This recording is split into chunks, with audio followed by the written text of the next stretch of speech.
Hi, I'm Rhonda Flory, and a few of you ladies have asked how I make my masks, so I'm putting together a really fast video because most of you have been sewing anyway, so you know what I'm talking about. First, we take one strip of fabric, 15 in length by 7.5 wide. 2 strips of casing, which will be your casing, 1.5 inch wide by 4 inch long. Then you will need 2 10.5 inch pieces of elastic.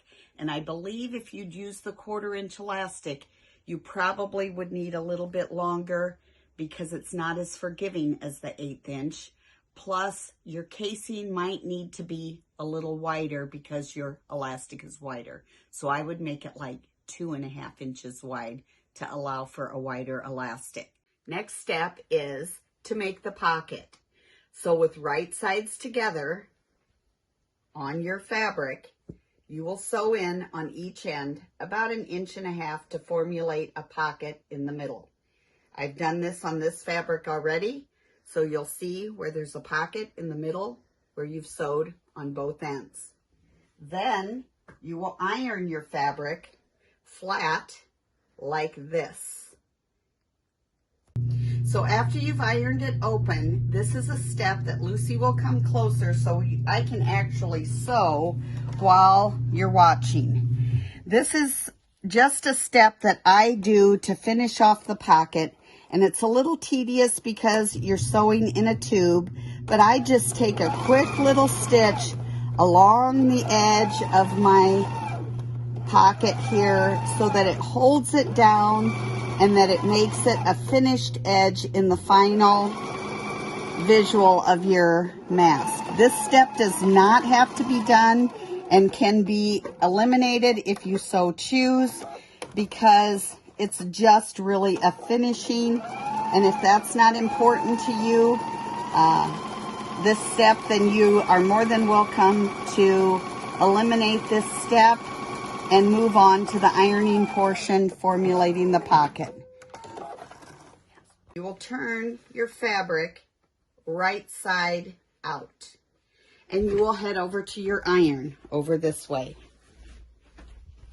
Now this is where it gets a little tricky in the fact that you want to make sure your pocket is on the back side of your mask.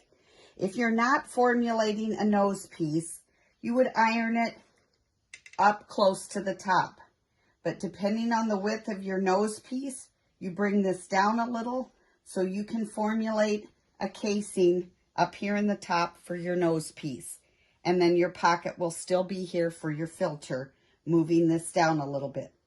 For today, I'm not going to put in a nose piece, so I would iron it up here like this, and then take it back to the sewing machine to place a stitch along here and along here.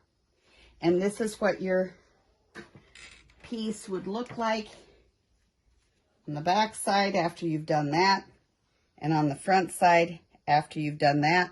Here's your pocket, here's across the top. So next steps, I formulate my pleats. And it doesn't really matter how you do it, but formulate 3 pleats facing to the down side of your mask. And I always pin. I'm a pinner. Some of you are not. Do what's best for you, but I choose to pin, and I make them 3 going down. So now that we pin them, it's time to place our casing. Always find which is the back side of your mask and make sure you place your casing on the back side of the mask when you're sewing it. And you'll want to flip it over like this, and I go ahead and I secure it with my pin that I've already used. Bring it over to this side, take this pin and secure this. Then you come back to your machine and you'll just sew this all the way across like so. And I usually try to remember to take my pins out, but when I'm in a hurry, sometimes I forget.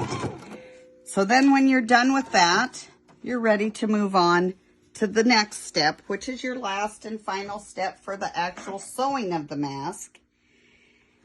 and pull these out like this.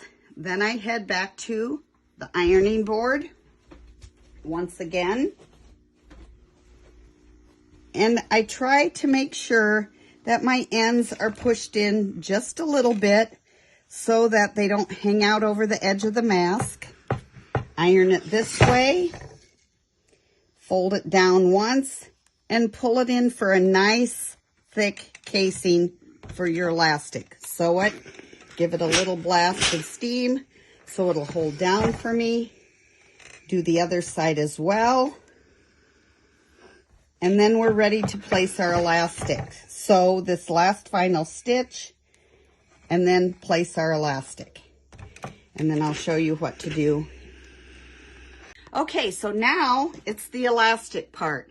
And to save you from having to fish the elastic through the casing, I've chosen just to lay it on here, pull the casing over like this, and then be sure and secure at the ends with a couple of back stitches. But you want to sew very close to the edge of the casing, making sure your elastic is up and you don't catch it, because once in a while I've done that, making sure you back stitch at the end. And you're done with the casing. Do the same for the other side. Look how nice that looks on your mask with the casing. Then I don't try to pull too tight in case people will have to adjust their elastic once they've received their mask because it's too tight or too loose. But I try to keep it pretty close to the end of the mask. Whoopsie. Let's try that again. I try to keep my casing close to the end of the mask, or the knot close to the end of the elastic, so that they have extra give, keeping it kind of loose so that if they have to take it out later, it won't be super tight. And then all you have to do is slowly put your knot toward the end. This end's a little larger, so I'm going to go to this end, bury my elastic inside the casing. Here we go. And voila, your mask will be completed and finished. And then you have this glorious little pocket at the end to add a filter if you so choose, which I always put up at the top, because if you actually add the nose guard, it'll need to be up at the top where your pocket is. Good luck, ladies. I hope this works for you. If you choose to do this mask, great. If not, keep sewing. You're doing a great job. Thank you, everyone.